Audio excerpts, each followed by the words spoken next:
Jim. I have some records to show. Imagine that. I didn't go to Record Store Day yesterday, but I went this morning and picked up a couple things. There really wasn't that much that I wanted to pick up from this Record Store Day, so I just grabbed two things that they still had. First was Shangrila's. This is the best of the Redbird and Mercury recordings. I don't know too much about the Shangri-Las, but I had understood that they had only ever made 2 records. So this being a double LP, gatefold,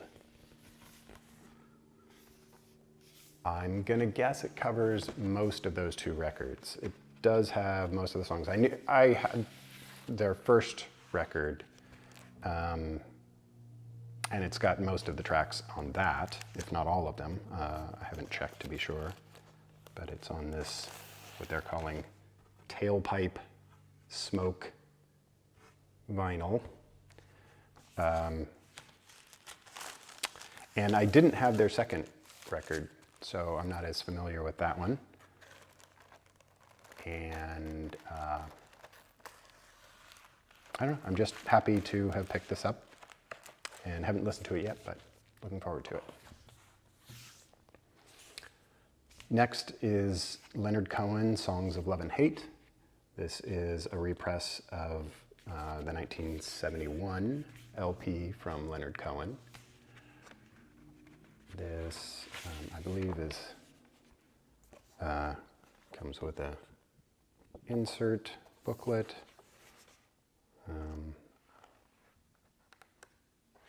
With lyrics, etc.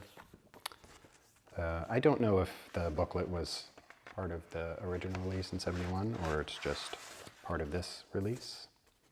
But it's nice. This seems to be on, I don't know if this is 180 gram or 160, but it's pretty heavy, white vinyl.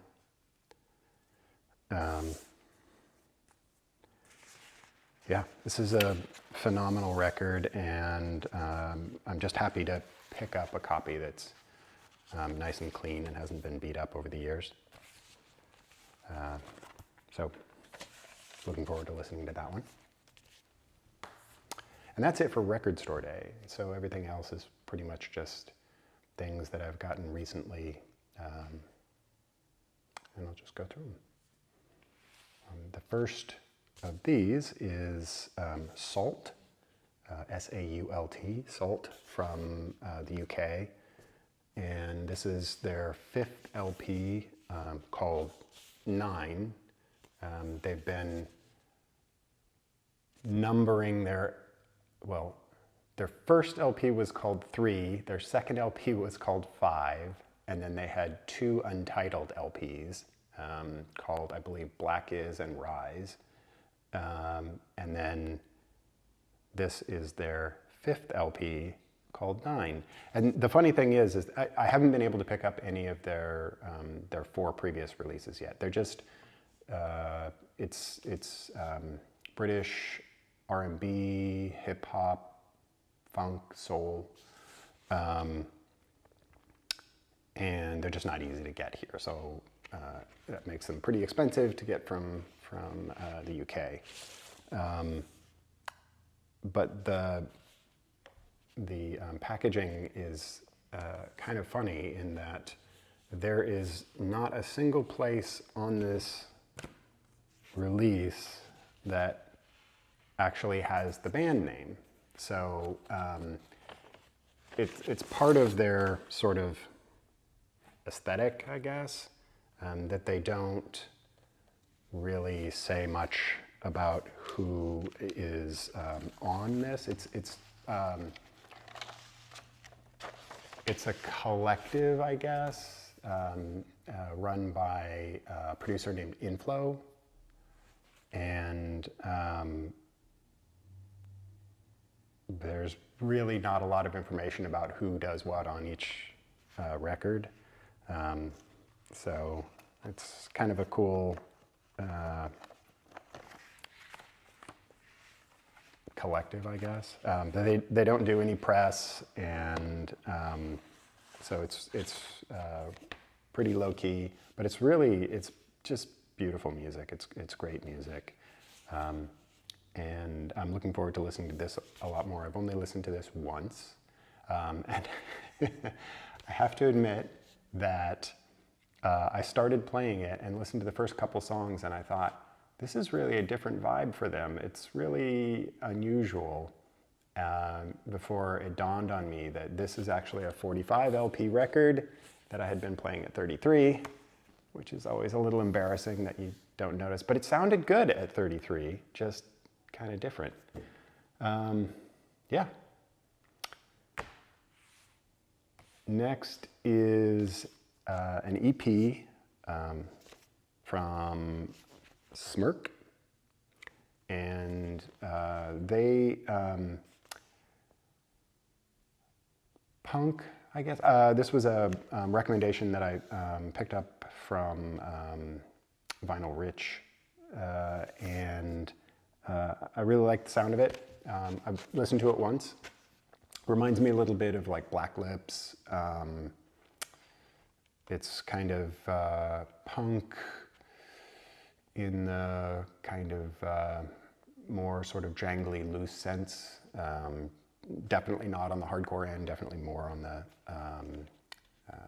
melodic end of things. Good stuff.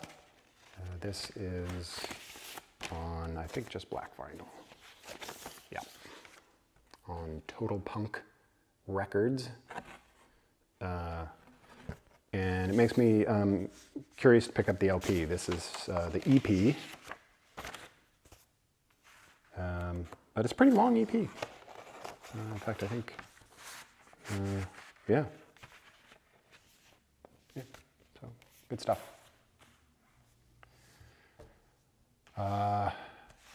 That's followed by Lana Del Rey, Blue Banisters. This is her, God, I don't know, it's her most recent release, though I believe it was recorded before Chemtrails Over the Country Club. It's the double LP. Insert, and lots of little tiny words. I think this is just this is a black vinyl.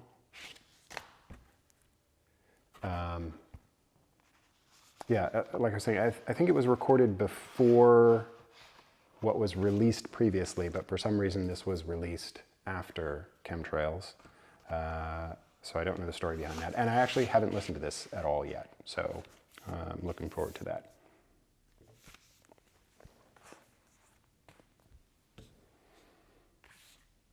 And then the new release from Idols, which is Crawler.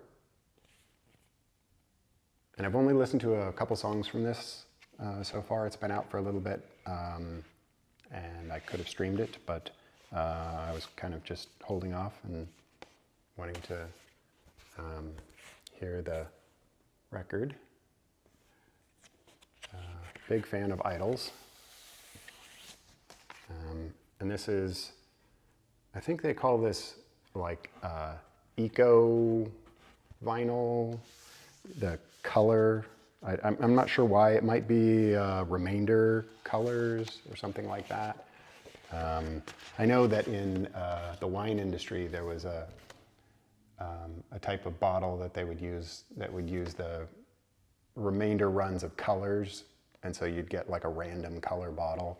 I thought that was an interesting thing that one of the brands we worked with was doing. It might be the same thing with this. I'm not sure. It didn't really give any information on the color. But really looking forward to that one. Then there's the Mordecai remixes from Crongbin. This is a collection of several EPs that they put out with remixes of the songs from Mordecai. You know, I didn't pick up the EPs when they came out, and so I was pretty happy that they released them all in this double LP. But then I got it and I started listening to it, and I'm really not a fan of this. Nice labels. I love Crongbin, but the thing I love about them is really the sort of groove that they play. You know, you just kind of get lost in the music, and it's very sort of hypnotic and has a great sound. But these remixes, almost all of them tend to do more of a kind of cut-up approach to remixing. So there's a lot of stopping and starting and a lot of breaking the flow, and that kind of ruined the record for me. So you know, I'm not wild about this at all. I don't know. I'll try and give it some more spins, but at this point, it's just not what I was looking for from them. I was hoping that it would be kind of very different takes, but not the sort of classic cut up and break up. Can't have everything. Okay. And then the next is actually a CD release from My Bloody Valentine that I hadn't picked up. Excuse me. Before the fire, I had every EP that My Bloody Valentine had done. And so when this came out, I think this came out in the, I think 2009, 10, somewhere around there. And I just assumed, because it's a collection of their EPs, that's essentially all that was on here. It turns out that there's another section of songs in here. There's like 7 or 8 songs, including 2 hidden tracks that were not released on any of the EPs. So this collects, what is it? You Made Me Realize, Feed Me With Your Kiss, Glider, and Tremolo. And then there's 1, 2, 3, 4, 5, 6, 7, 8, 9 extra tracks. 7 of which are listed, and then there's 2 hidden tracks on the CD. So picked that up, and the extra tracks are great. It's got some great music on here, and was really thrilled to have that. Something I didn't realize about them. And then finally, I ordered a Kramer's box set from Joyful Noise Recordings. Still tough to say for me. Joyful Noise, the Artist in Residence program. Kramer did a residency, I guess it is, and recorded a number of records that came out as a box set. Kramer is the producer, bass player. He was bass player and producer. Bongwater was his band with Ann Magnuson. He played in Half Japanese a little while, and he played in with the Butthole Surfers for a little while.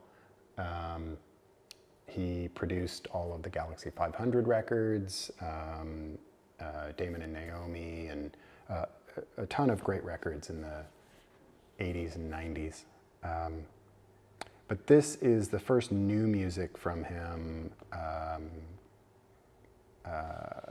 I think the first new vocal record from him in quite a while.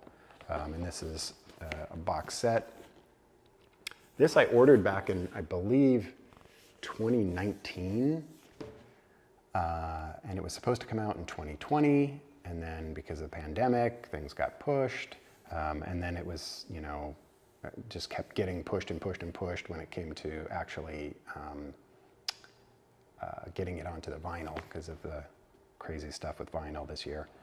So it just got delivered like a week ago. And it's a beautiful set. There's this photo insert. And then there's 5 records. The first one is the latest Kramer release. Well, they're all Kramer in one way or another. And this is And the Wind Blew It All Away. This is the record that is sort of vocal music that is his latest release. And it's a lot of actually really good songs. I've only listened to it once, but I really enjoyed it. This is on a, I don't know what they're calling this color, but it's, I don't know, sort of a tan. I'm sure that there's some, you know, fancy sepia or something or other attached to that color that I'm not aware of, but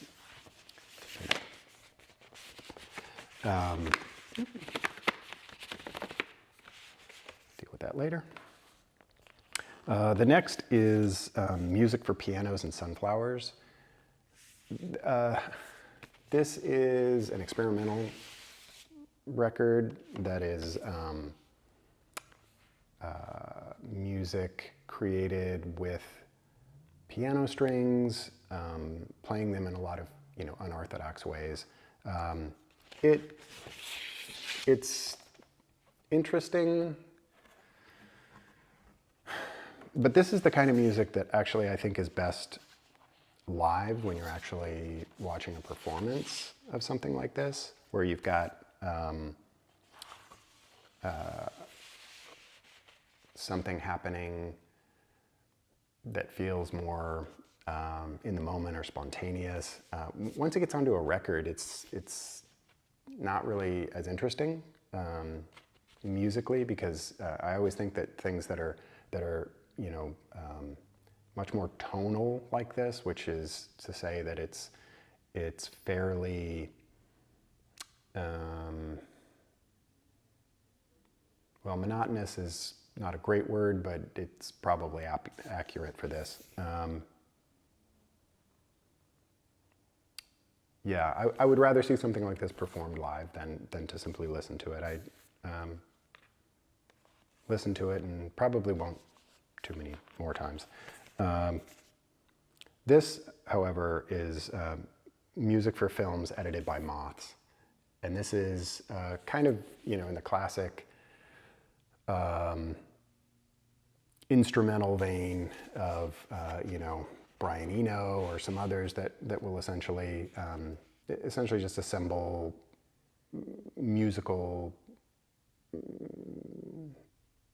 you know, almost tone poems or soundtrack work for things that don't exist. I always think that it's a little, I don't know, misguided to label this kind of work soundtrack for films that don't exist, which is something that Eno has done and other people have done that too. To be honest, I love reading books to music like this, and I think that that's probably the more accurate, and I'll show you the vinyl.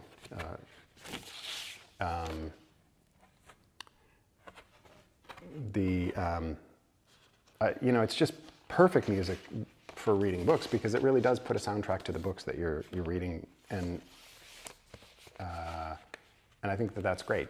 And I just think that it's not as sexy for these artists to, you know, label it soundtrack for books. I think they'd all rather think that they're making big Hollywood movies or something, but works really great with books, and it's actually beautiful music. The next one in here is Words and Music, Book 1, and this is a collection of recordings of writers of their work, or of something, yeah, pretty much writers reading their works.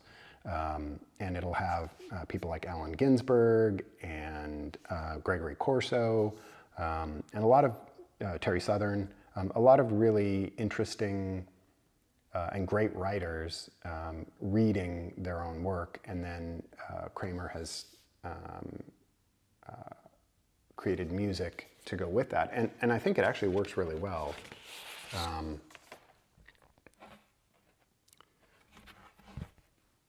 This is one of the more successful records, I think, in here.